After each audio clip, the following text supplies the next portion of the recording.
Ni dipanggil ghost detector. Ni apa maksud dia? Bila lampu tu nyala, dia bagi tahu yang ada ni lah, dia dapat mengesan electromagnetic field. Mana apa tu, dia orang punya tenaga haba daripada dia orang, daripada alam sana, mengesan kehadiran dia lah.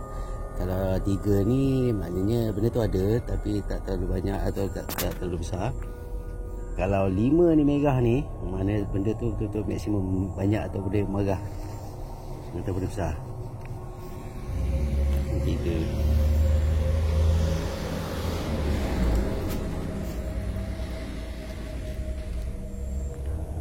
Kita sekarang berada di sekitar Kemunting, di rumah tinggal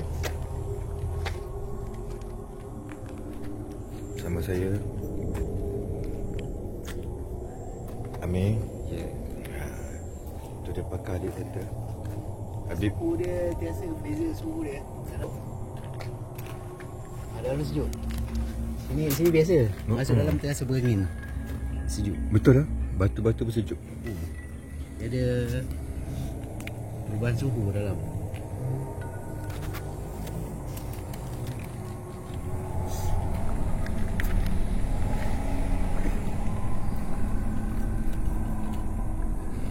Tu bayang kau ke bayang siapa?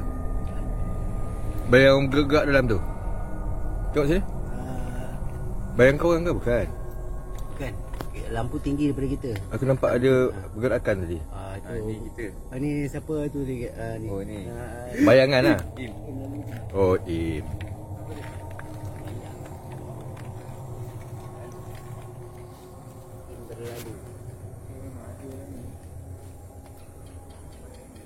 Ini kawasan luas.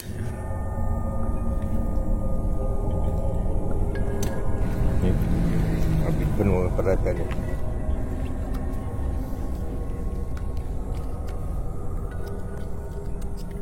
Sekejap.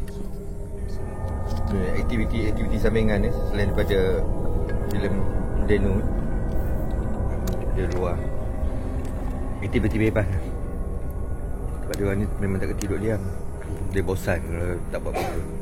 Boleh duduk saja dalam bilik.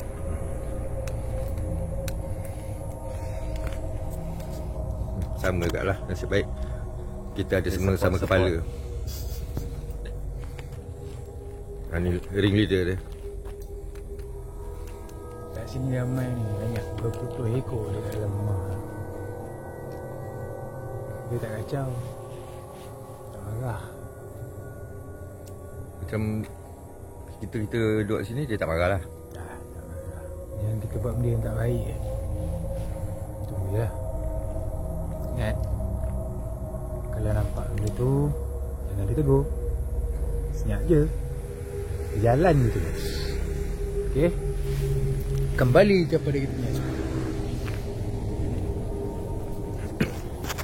Ya, saya tak siap lagi.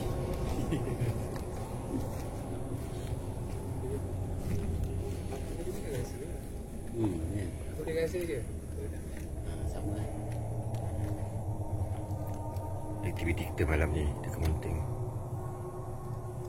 Sebab hari ni memang betul acara bebas Aktiviti bebas. Ya, kita nantikan kejadian apa selepas ni. Tapi kita tak ada niat nak ganggu siapa-siapa lah. Saja je. Mata tak ada tidur. Demi. Tu misi masa yang kedua. Boleh.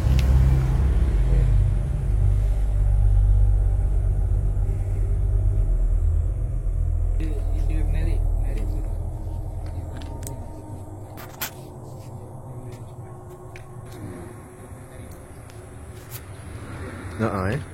Betul cepat habis.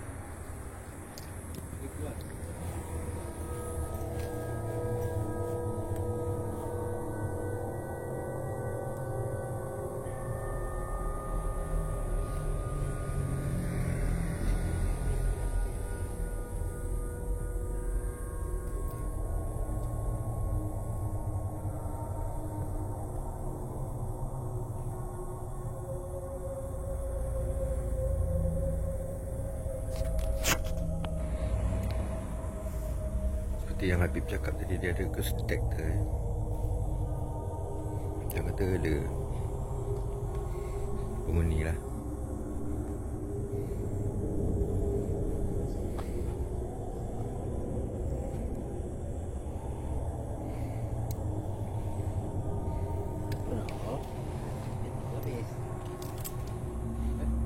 Bateri pun cepat habis. Bateri cepat habis.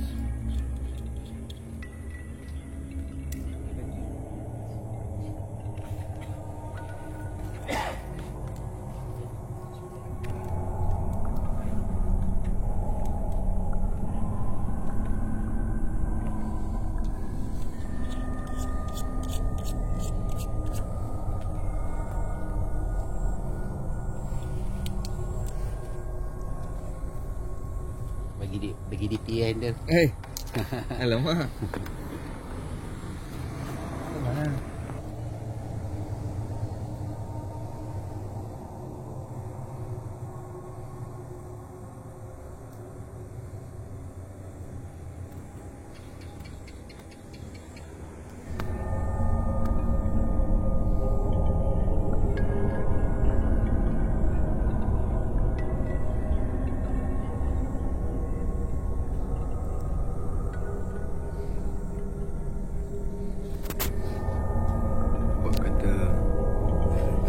Tadi suhu di luar pagar dan suhu di dalam pagar amat beza. Di dalam pagar tu suhunya lebih sejuk.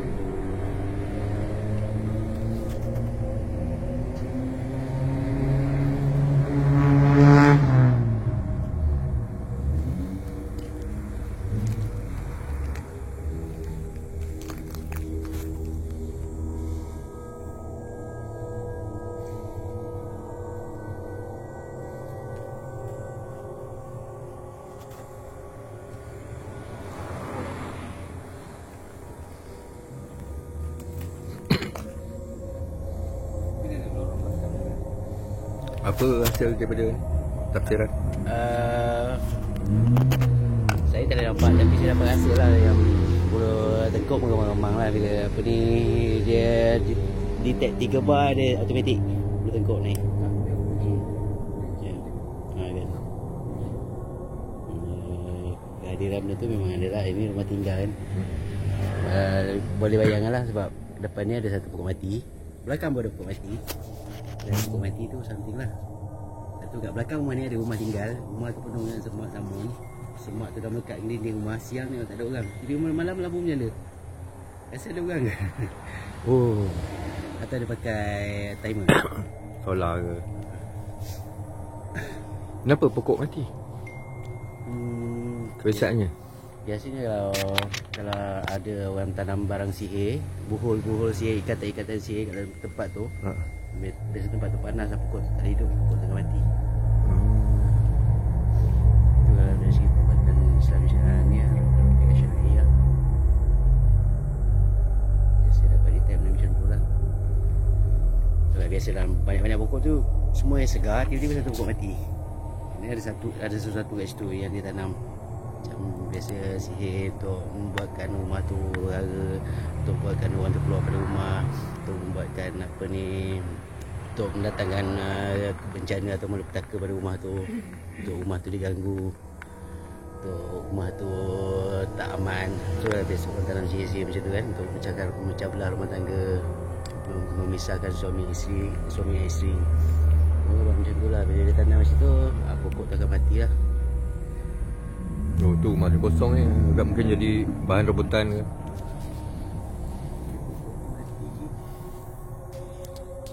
Pokok dia mati macam tak siram. Daun ni masih ada.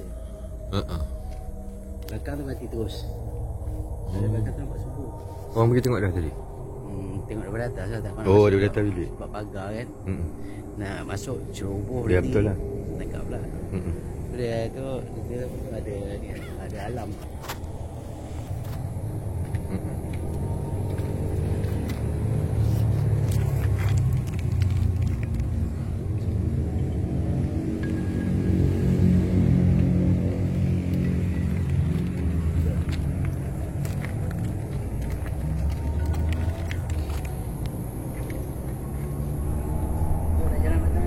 Jom.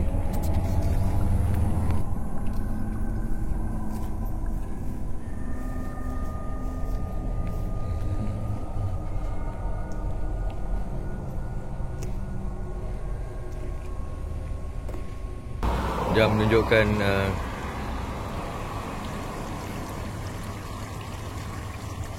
lagi 6 minit pukul 1 pagi. Kami di tepi tanah perkuburan.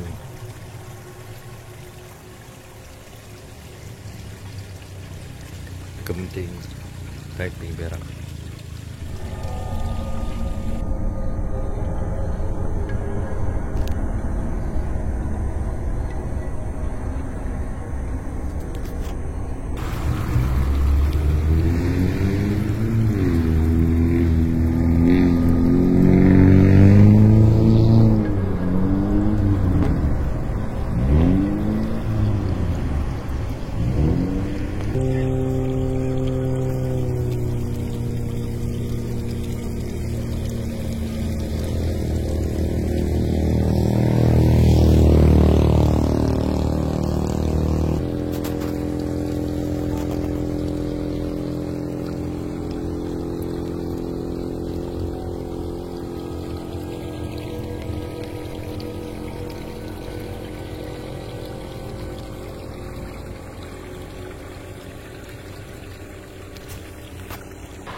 Sekarang ni sedang buat proses apa ni?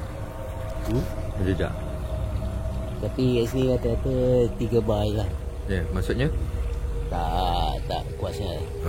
Kembali dengan rumah tadi lah. Rumah tadi tu lebih kurang lah. Tapi yang tadi tu dia punya bar ketiga ni klik-klik. Yang ni dia maintain. Apa maksud maintain dan klik-klik? Maintain tu dia punya electromagnetic field dia tu stable lah. Kerana kalau dia berkelip-kelip tu dia tak stable, mungkin dia tak berapa banyak ataupun dia lari-lari. Oh. Okay. Oh, ni semua kebanyakannya baring lah. Semua baring dalam. Sebab gubur kan.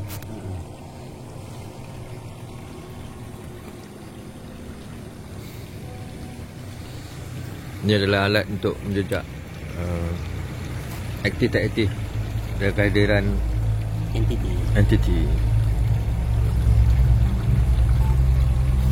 So benda tu kan dia ada tenaga elektrik. Dia shift ke dalam api. So kita boleh detectkan benda ni. Sebab tu kalau dia datang, dia dekat kita boleh merasa dengan bulu tungkuk meremang kan. Itu electromagnetic field lah yang membuatkan bulu tungkuk kita meremang. Betul lah.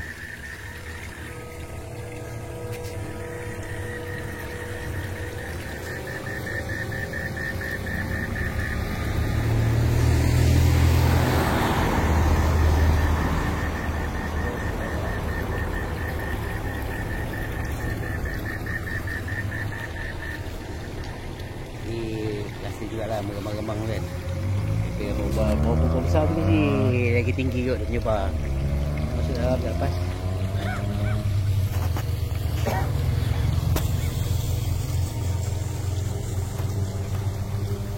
Mari kita masuk lagi, ada orang nampak dia report polis kan. Okey. Apa yang kita buat tadi tu bukanlah untuk buat benda yang tak faedah, tak. Kita dah saja nak isi masa lapang. Dan kita juga nak saja nak tinggal keadaan di sekitar hotel ni. Hotel ni kan sebelah kubur. Jadi kita nak tinjau lah macam mana keadaan dia kan. Lepas tu dan kita nak rasa jugalah suasana seram dia tu macam mana. Memang ada lah suasana seram tu macam mana. Lepas tu kita bawa juga alat pengesan tu electromagnetic field detector. Jadi kat situ kita dapatlah detect kat tempat-tempat yang tekuk meremang tu. Kat situ lampu tu menyala sampai 3 lah. 3 tu okey lah, tak kuat sangat. Jadi kesimpulannya tempat ni seram jugalah. Lagi satu, hotel ni dah 2 tahun kot tak operasi. Baru start operasi sebab PKP dia kan. Bila dah lama tinggal, macam-macam je lah yang ada dalam tu. Jadi sekarang kita bermalam je lah di hotel yang agak seram. Yang rasa dia lain macam. Tapi tak apalah, kita nak takut apa kan. Kita ada Allah.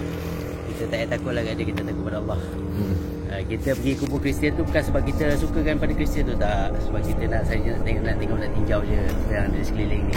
Jangan fikir kita orang ni taksub dengan paranormal, cari kubur-kubur. Tak, kami bukan macam tu. Kami sebenarnya kami datang sini untuk meninjau lokasi untuk buat penggambaran. Jadi saya tinjau juga kalau saya sekeliling, mana tahu ada tempat yang sesuai untuk kami buat syuting kan. Okay, right. Dia nampak rambut panjang. Lepas tu dia nampak mata merah. Yang sedapnya kalau tengok dalam video CCTV dia, daripada satu tempat tak ada orang, nampak macam tak ada orang, tiba-tiba ada orang muncul. Itu yang tengok. Serius ni, serius dia cakap.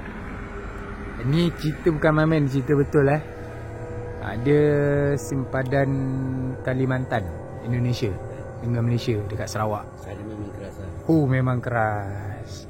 Dia pernah dikejar. Dia juga hampir-hampir kena baling dengan kayu. Dia kerja apa? Dikejar oleh dia sebagai kerja apa? Dia frontliner, menjaga sempadan Kalimantan Malaysia Indonesia. Itu memang seram masa saya kenal dia pun best juga. Saya baik kenal. Dia buat live video, orang yang tengok tu semua nampak yang mana yang friends dengan dia semua nampak. Tapi mula-mula serius nak buat apa ni kata paranormal punya video. Jom. Ni tempat aku kerja nak tunjuk. Dia tunjuk satu-satu. Dia tunjuk ni tempat orang kena bunuh. Ni tempat dia jumpa kepala saja. Cakap ya Allah, betul. Lepas tu yang the best part sekali, mata merah. Rasanya ada beratus mata merah. Beratus. Tapi time dia tengok kat CCTV tu real. Kat luar macam contoh ni laman kan, kaki 5 ni. Kaki 5 tu boleh nampak pocong tengah berdiri. Betul, serius. Memang nampak betul-betul. Tengok kat luar. Okey, kau tengok ni aku kat luar ni, ada. Tak nampak pun. Ni aku. Nampak CCTV betul. Scary, memang scary. Dekat dalam gym pun ada. Wah, ada workout dia. Ada workout gila-gila. Sebab biasa ada gym malam tak ada orang kan. Dia akan stay dia kat situ je malam. Tapi yang best itu nak satu part tu, tempat memang tak ada orang tau. Macam tak ada orang. Macam store lah, belakang store kan. Tiba-tiba tak sampai 10 minit, tiba-tiba macam ada orang berjalan. Berdiri dan berjalan. Sampailah nak masuk subuh. Dah hampir subuh. Tak ada. Itulah cerita sebenar, okey. Memang cerita sebenar, bukan cerita main-main. Ini benaran kan? Ini benaran kan? Iya benar. Nak tipu, nak bohong. Kalau nak jumpa member tu, nanti kita pergi Sarawak. Dia akan ceritakan pengalaman dia. So nama saya terpaksa Tut. Okay. Nak jumpa nanti, kita jumpa dia di Sarawak. Cerita? Pengalaman tu banyak sangat. Salah satu yang menarik sekali kan?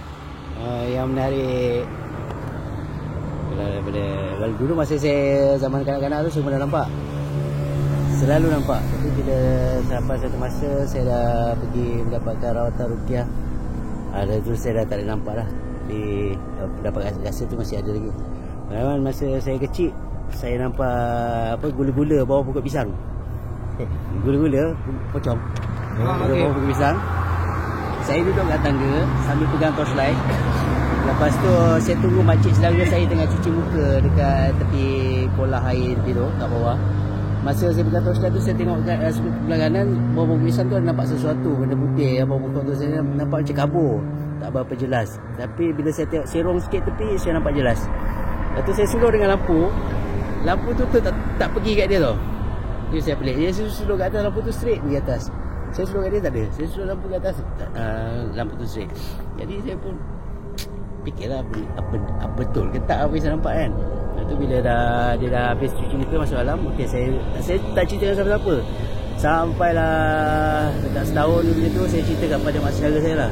apa yang saya nampak tu. Apa yang dia kata, aku hidup 40 tahun aku tak pernah nampak benda tu. Kau jangan nak mempedah, kau jangan nak menipu aku lah. Aku 40 tahun hidup tak pernah nampak, dia kata. Masa tu saya budak lah, siapa nak percaya cakap budak kan. So okey lah, apa yang saya nampak saya takkan cerita pada siapa lah lepas tu. Lepas tu satu hari tu, ni saya jumpa ni bulan puasa bukan bulan biasa tau, bulan puasa. Masa tu nak sahur. Satu kali lagi kejadian, bulan puasa time nak berbuka. Mak saya duduk kat klinik desa. Klinik desa dia ada rumah bidan dengan rumah klinik dengan rumah untuk tu kan jururawat ni. Jadi tandas rumah ni, rumah bidan ni dia ada tersumbat. Jadi kami terpaksa gunakan tandas klinik ni sebelah ni. Jadi masa tu arwah wan saya dah kat dalam klinik tu tengah guna toilet tu. Jadi saya nak masuk lagi kat dia. Saya nak buka pintu tu tak boleh buka. Nak buka tak boleh buka. Sekali bila saya nak jalan, pintu tu terbuka. Buka saya pun nak masuk, saya nampak orang bertanduk. Lepas tu nak berbuka puasa. Lepas tu saya terkejut. Saya terus turun dah. Tak ada nak masuk. Tak berani nak masuk. Saya turun, masuk rumah. Saya pun berfikir-fikir apa yang saya nampak dia betul tak kan. Lepas tu kejadian-kejadian lain macam-macam lagi lah. Zaman kanak-kanak tu banyak, terlalu banyak. Lepas tu bila zaman dah dewasa ni pun banyak juga. Tapi kejadian-kejadian lain tu semua yang macam gangguan-gangguan pada kawan-kawan lah. Pada kawan-kawan contohnya macam kami tengah buat asap, efek asap tu, tiba-tiba kawan ni tiba-tiba dia jam tak bergerak tu kenapa. Rupanya ada benda kacau dia, dah tu dia tak boleh bergerak, tangan dia bekak. Lepas tu kami sembuh asap daripada 3 direction, tiba-tiba ada satu asap daripada direction lain datang untuk orang tu. Macam-macam lah. Jadi yang terbaru, kami syuting di Kampar Perak, Sebuah Lombong. Kat situ kami buat masjid. Masjid tu jadi kami jadikan masjid betul lah. Kami sembahyang, kami azan macam biasa. Jadi bila kami dah start solat situ semua berjemaah, ada seorang rakan sekerja kami kena rasuk. Lepas tu dia boleh katakan hari-hari kena rasuk. Sampai satu hari tu benda tu bercakap. Jadi tanya dia kenapa nak kacau budak ni. Dia kata korang buat benda ni kat sini tanpa kebenaran dia orang. Kenapa lah kami nak minta kebenaran kan? Kami tak nampak korang pun. Kami minta kebenaran pada Allah kan. Dengan tuan tanah ni sudahlah kan. Lepas tu dia marah lah. Sebab akibat daripada perbuatan kita yang solat semua tu, kampung dia orang terbakar. Yalah kampung setan kan. Terbakar lah dia tak boleh dengar azan semua tu. Terbakar, dia kata askar-askar dia ramai terbakar. Anak dia 5,000 orang terkorban dia kata. Lepas tu rumah-rumah habis. Lepas tu yang rakyat-rakyat dia semua cedera. Jadi yang mengamuk masukkan badan budak ni ketua tempat tu. Dia penghulu. Jadi macam-macam usaha lah yang kami buat untuk keluarkan benda tu kan. Ada macam-macam cara daripada rawatan semua rawatan cara Islam lah. Itu syar'i lah. Jadi akhir sekali dia terpaksa dikeluarkan daripada tempat tu. Sebab bila dia keluar daripada tempat tu, benda tu dah tak mengganggu dia lagi lah. Tapi benda tu mengancam lah. Selagi kita tak robohkan masjid tu, selagi tu dia akan duduk dalam budak tu, dia akan sakitkan budak tu lah. Yang lain-lain tu nampak tu budak-budak adalah nampak macam-macam lah dia nampak kan. Saya tak adalah, saya tak nampak, saya rasa je lah. Nantilah.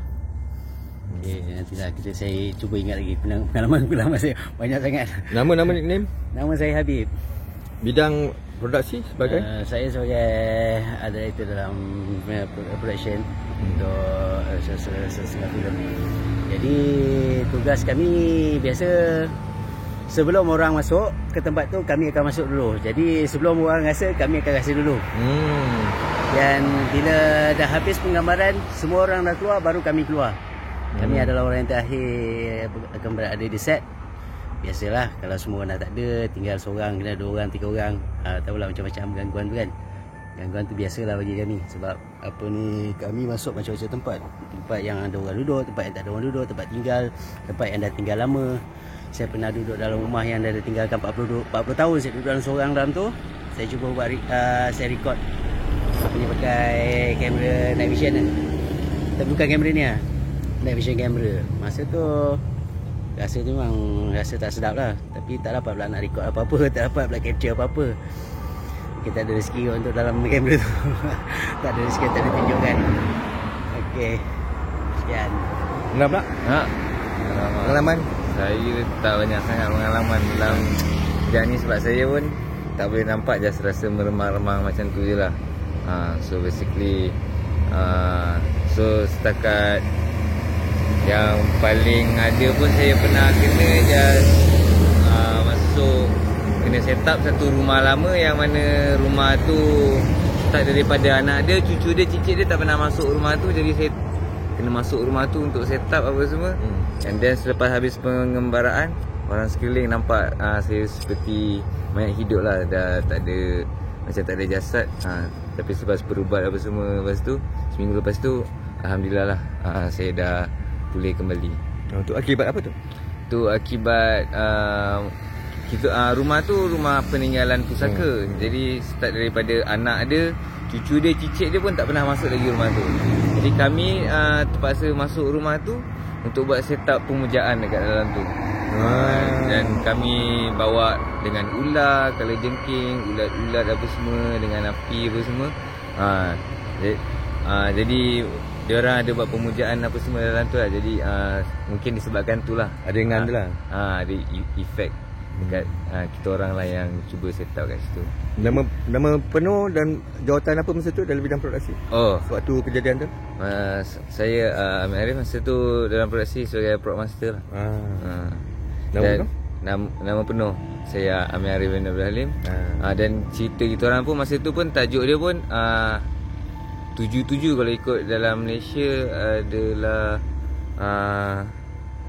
macam orang panggil apa? Santau, yes, betul, Santau.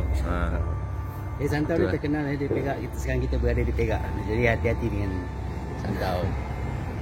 Kalau nampak yang terbang berkilat tu, tu bukan tek bintang, itulah dia. 77, yes. Jadi Dia terbang macam ni ke dia terbang macam ni? okey, dalam 77 kan. Apa yang saya baca daripada buku yang dikarang oleh Ustaz Amran Kasimin, anak murid pada Datuk Arwah Ustaz Pengguru Harundin. Dia ada cakap yang apa, kalau kita nampak yang megah atas tu, itu adalah 77. Tapi kalau kita nampak dia akan kalah dengan mata kita. Jadi bila kita nampak dia akan tersasar ataupun jatuh, dia tak kena tujuan dia, tak jadi kita. Jadi kena tunjuk kat dia. kita dah menyelamatkan satu nyawa. Jadi dia tak boleh, kalau itu sebab tu dia terbang waktu malam, dia tak boleh orang nampak. Kalau orang nampak dia akan tewas. Gagal. Betul. Apa beza tek bintang dengan dia kalau cara terbang dia? Dia macam-macam, dia biasa dia flat, terbang flat. Dia terbang straight. Bila kita nampak dia, yang itu ni masa saya jogging pukul 3 pagi. Jogging 3 pagi, lepas tu tengah jogging tu tiba-tiba saya nampak tu. Saya cakap pada kawan saya, kau nampak tak apa? Aku nampak. Member cakap, aku cakap tegur. Ya. Saya tengok lagi dia benda tu macam pup. Padam, hidup balik, jatuh. Jatuh tu. 3 kali saya nampak, 3 kali macam tu. Kita dah selamatkan diri. Ya, betul. Jadi kalau kita nampak benda tu, kita kalau ikutkan kita kena tuju dia lah. Kita kena tengok dia atau kita tunjuk dia. Jadi benda tu kita dapat selamatkan lah. Sebab dia akan hantar dalam berbagai cara lah benda tu. Macam telur, ada jarum apa semua. Lebih kurang macam tu lah. Yes, betul. Tanya soalan tu sebab apa? 2-3 bulan lepas pergi Melaka, duduk kat pantai resort. Lebih setengah borak-borak, duduk resort homestay lah kan. Tengah borak-borak, tiba nampak lebih kurang macam tek bintang turun besar, turun ke laut. Tapi tak tahulah, kita ingat tek bintang itu lah. Warna apa? Warna putih, warna hijau, warna merah. Merah-merah yang kuning. Merah kuning tu 77. Ya. Dan biasa tu 77 merah menyala. Kalau tek bintang? Tek bintang putih. Jadi tek bintang tu kita nampak jauh sangat, tapi macam 77 tu kita tak nampak macam jauh. Atau kita nampak macam dekat lah. Macam dekat ni. Macam besar lampu ni. Dia punya cahaya dia turun, tiba-tiba je. Turun, mana dia dah terbatal lah tu. Dia dah terbatal, dia dah terjatuh. Yelah, bila nampak je, tak sempat nak kata apa, tak sempat nak shoot tu. Tengok macam tu. Jadi banyaklah benda tu ya. Masa saya shoot dekat Tualang Sekah, Kampar Perak. Masa tu shoot satu rumah ni, rumah tu rumah tinggal. Kita buat cerita Perigi Kontang. Dekat situ rumah tinggal, belakang tu ada telaga, satu telaga buta lah. Jadi kita tak nak guna telaga tu sebab telaga tu telaga yang dalam tanah. Jadi kita nak buat telaga yang dia cerita tu telaga yang terkeluar tu, tapi dia buat daripada tanah. Jadi kita buat semua, kita shoot. Belakang rumah tu, belakang telaga tu ada satu rumah. Rumah tu rumah tinggal lah. Pernah satu kejadian, ada satu orang ni dia datang, dia nak balik, dia lalu ke rumah tu, dia nampak ada perempuan tua duduk kat tangga tu. Jadi dia terasa dia nak tengok perempuan tu. Siapa nenek duduk rumah tinggal ni, dia nak pergi tengok. Dia tengok, dia terkejut, dia balik rumah. Apa yang dia buat, sampai rumah tu dia hantuk di kepala kat diri, hantuk tu sampai dia meninggal. Sebulan ke berapa bulan lepas tu dia meninggal. Lepas dia hantuk kepala. Lepas tu masa kita on shoot kat situ, tengah shoot nampak satu cahaya warna hijau straight. Itu saya tak pasti apa ya. Tujuh warna merah ni, warna hijau tu tak tahu. Lepas tu apa ni, malam tu saya kena step in. Jadi Norish Karman, kononnya Norish Karman tu terjun dalam telaga buta tu. Saya dah plan saya nak terjun macam mana. Jadi saya terjun dulu, saya akan sambut sini kaki saya jatuh dulu. Tu sebelum kejadian tu saya tabur darah ayam, guna darah ayam betul pula. Darah ayam tu malam tu dia sejuk, dia beku. Tabur jangan campur air sikit tabur. Lepas tu masa dah roll, dah ada call action, saya merangkak pergi kat telaga tu macam bukan saya sendiri yang pergi. Saya terus pergi lulu, saya terus terjun, kepala dulu jatuh lah. Jatuh terbenam kepala dalam tanah, sampai sekarang sakit di tengkuk Lepas tu tangan sebelah tergentak, bengkak. Lepas tu bila saya dah jatuh, saya ingat aku plan nak terjun lain, kenapa aku terjun macam ni kan. Lepas tu bila dah balik KL, malam tu tidur, nampak ada satu benda tu hitam tinggi ni, tinggi lutut, berbulu, masuk dalam bilik, tidur atas tangan ni. Baring atas tangan ni tak boleh gerak, tak boleh bangun. Gonta bila wife perasan dia ni macam kena tindih. Lepas tu dia terus kejut, baru dapat bangun. Lepas bangun tu tangan megak, basah. Itu benda tu ngikut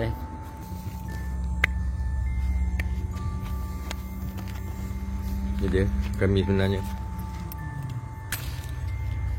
Tapi mungkin anda lihat kami berempat, tapi mungkin pada anda nampak berenam ke apa, tak tahulah.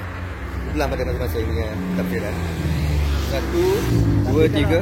Kalau ada apa-apa yang nampak pelik dalam ni, bagi tahu dalam ruang komen. Ya. Mungkin kami tak perasan. Anda yang melihat video ni nanti akan perasan. So komenkan di bawah. Kenapa tiba-tiba terang? Jangan lupa like dan subscribe, komen juga. Biziane channel. Biziane. Busy. Scan.